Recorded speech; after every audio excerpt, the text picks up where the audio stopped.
uncounted years, forests of Sequoia and Kings Canyon National Parks in the Sierra Nevada mountains of California have been subjected to periodic burning. These burns result from many lightning fires which occur annually.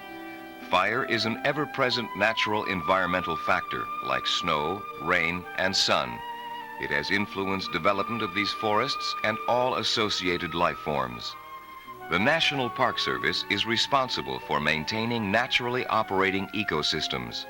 The forest ecosystem requires fire to maintain its natural balance.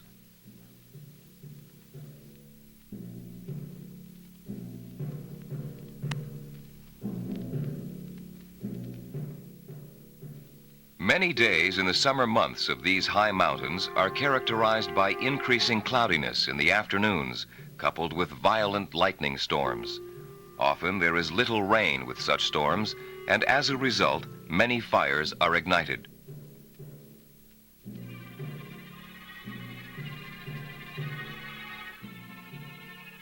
Lightning fires in these parks, as part of the natural environment, are allowed to burn in certain areas.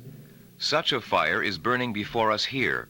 The fires begin small, and most of them stay small, going out by themselves. Almost 100 fires have burned naturally without control since 1970, and 78% were less than 1/4 acre in size. A few, about 5% of the fires, become larger, such as this one, and in doing so, fulfill a prophecy which is born anew with each lightning storm. This fire has become quite large and is about 4,000 acres in size. Slow, steady burning, not wildfire burning, characterizes these high elevation fires, usually occurring over 8,000 or 9,000 feet.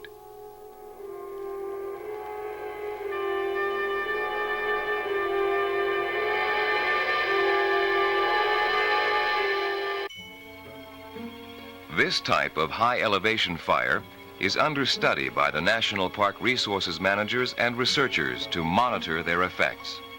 Prior to 1968, all lightning fires in Sequoia and Kings Canyon National Parks were vigorously put out. Fuels began to build up to dangerous levels. If allowed to continue, such fuels would result in wildfires. However, a new program was begun in 1968. In areas where forest fuels had not accumulated in proportions which would endanger the forest and its wildlife, lightning fires were allowed to burn naturally. Based on 20 years of fire records, 6 lightning fires, which were part of the natural environment, had been put out each year in this one drainage. Costs of putting out the fires averaged over $6,000 each year.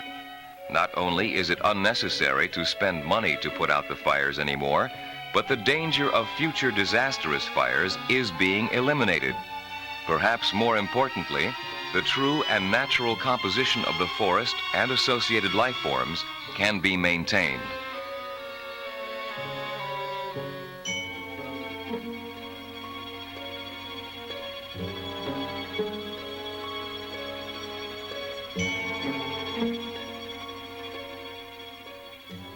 Certain areas are selected to represent typical conditions where the fire is burning. Some heavy fuels, such as downed logs and dead trees, have accumulated over the years because of former fire exclusion. Fuels including branches, needles, and other forest litter are commonly 4 or 5 inches in depth.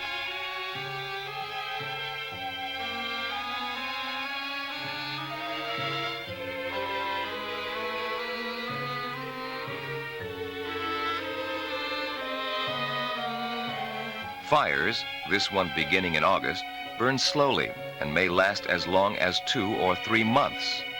The fires mostly burn slowly down slopes and into prevailing light winds. Only occasionally do they burn rapidly uphill or with the wind. In the background, a large accumulation of fuels burn as do down logs and forest litter.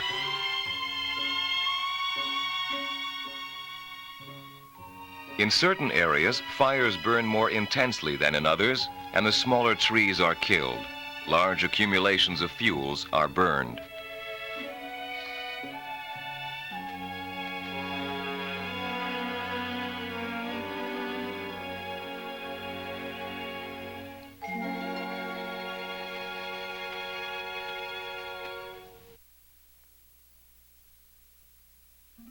Following the fire in this area, where many large trees are present, all of the forest litter and heavy fuel accumulations have been removed.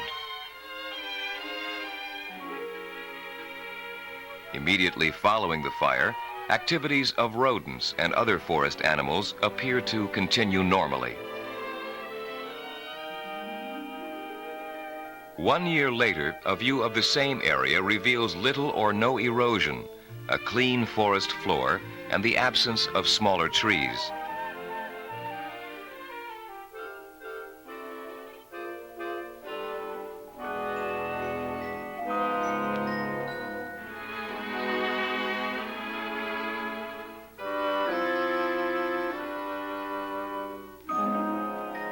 A light covering of needles has fallen, but soil still shows through. The former fire hazard has been effectively eliminated, and nutrients tied up in the dead vegetation have been released back to the soil.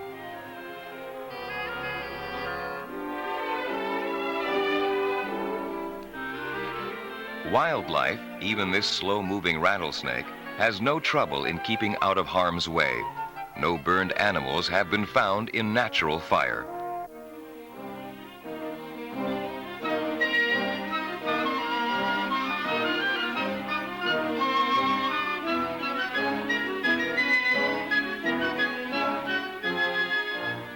In another vegetative type, characterized by open shrubby vegetation, fire behavior is similar.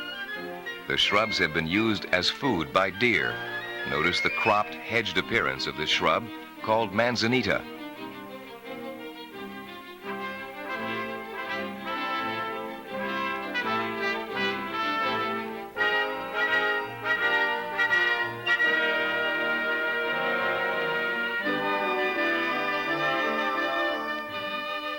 Old manzanita shrubs, such as these, are not so nutritious as deer food as are young succulent new sprouts of the same shrub.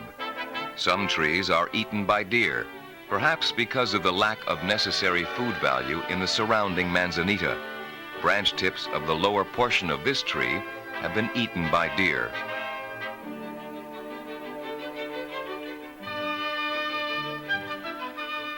Vegetation may be quite patchy, but even so, the fire manages to find all patches by traversing from patch to patch on interconnecting down logs. Small trees which have come in since man has excluded fire are killed, returning the shrubland and forest to its original open appearance.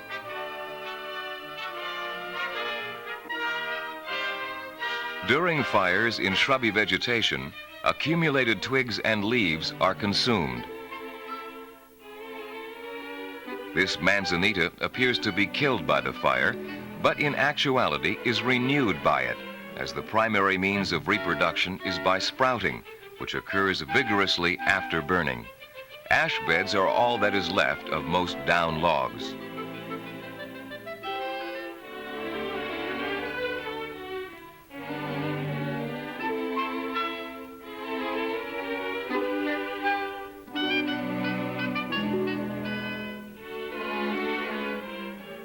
After the fire, ash depths are 2 to 3 inches. Beneath the ash, however, we find the soil moist and find rootlets still intact. Smaller trees, up to a few inches in diameter, are killed, providing more open views and decreasing competition among remaining plant species. Certain trees, such as these white fir, abound in unnatural numbers. They are tolerant of the shade of larger trees and have been unusually successful since fire has been excluded. Fire is turning back time to return the forest ecosystem to a natural condition.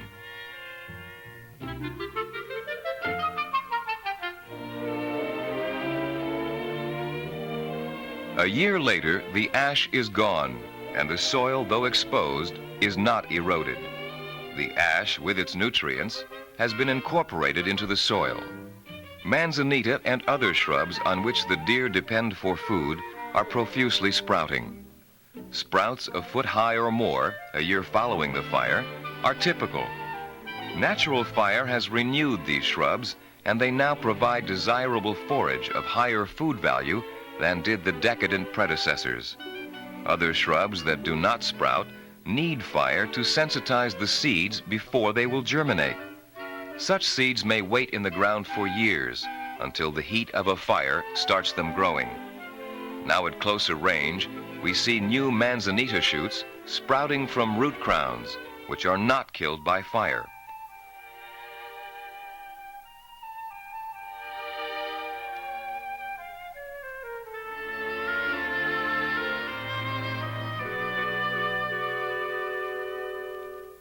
Here the deer have used the sprouting manzanita for food.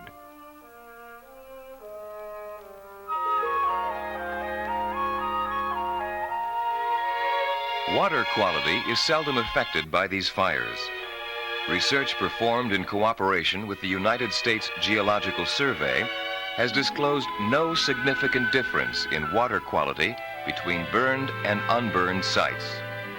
These clear running streams are also effective barriers to the spread of natural fires.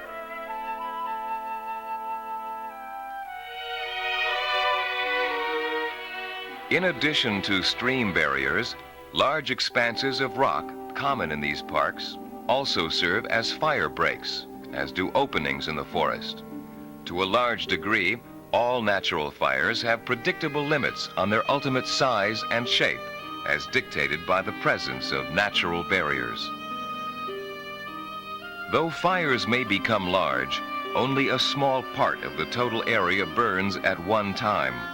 Usually only the slowly advancing perimeter is burning, so smoke produced can be dissipated in the immediate area.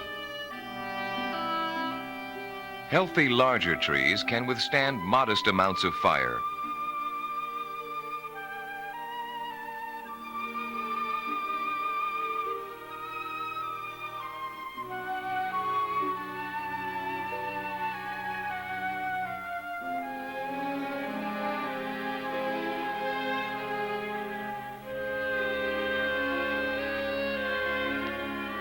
Lichen growing on these trees has led the fire into their tops, but only along their trunks.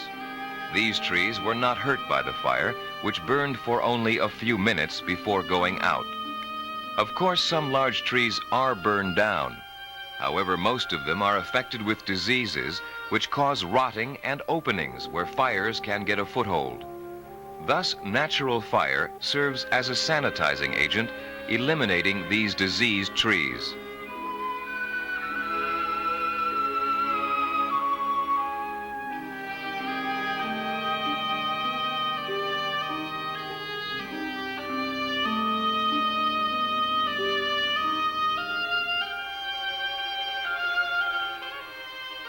Old stumps like this one are removed, as are other dangerous forest fuels. If these fuels continue to accumulate, fires in the future could be so hot as to totally destroy the forest and its wildlife.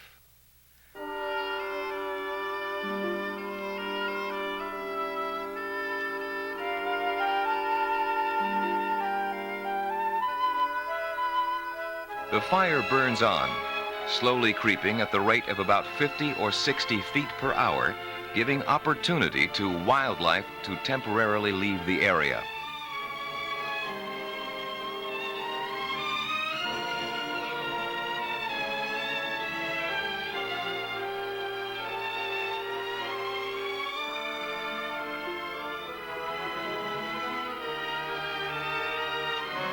These small fir trees, being consumed by flame, would have grown up to take the place of the giant pine. Now, with the removal of these firs, there will be an opportunity for pine seedlings to become established as they germinate and flourish on exposed soil in open, sunlit forests. Pine are characteristic of the area, not fir, which are unnaturally favored by the exclusion of fire. Not all small trees are killed by the fire. These trees, up to 6 inches in diameter, were not killed, as fire burns with varying intensities, sometimes killing small trees and sometimes not. But generally speaking, trees less than 8 inches in diameter are removed. Around these fires, one does not have the feeling of panic, but rather a feeling of awe as this natural force works its way, renewing and preserving the forest and associated biota.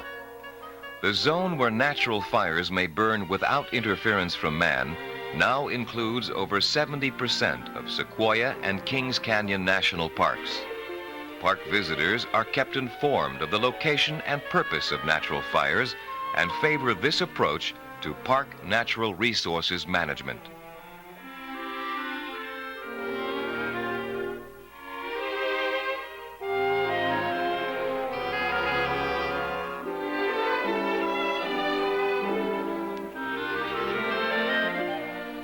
A year after the fire, we find far fewer trees crowding the forest.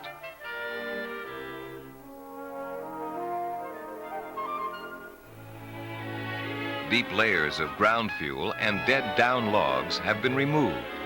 Much of the old shrub cover is eliminated.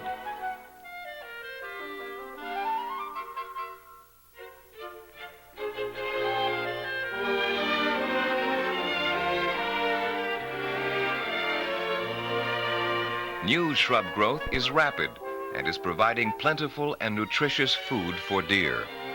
The accumulation of fuels has been curtailed, and old accumulations, which formerly threatened the forest, are gone. More water is made available by the removal of some competing vegetation, and areas of green grass and other herbaceous vegetation spring up where formerly there was none.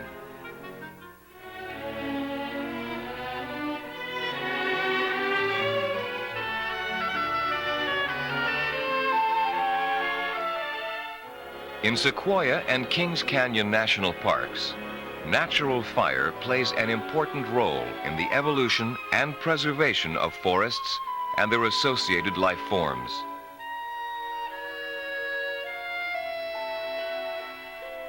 Fire is as necessary a factor in the determination of a natural ecosystem as is rain or snow or the sun itself.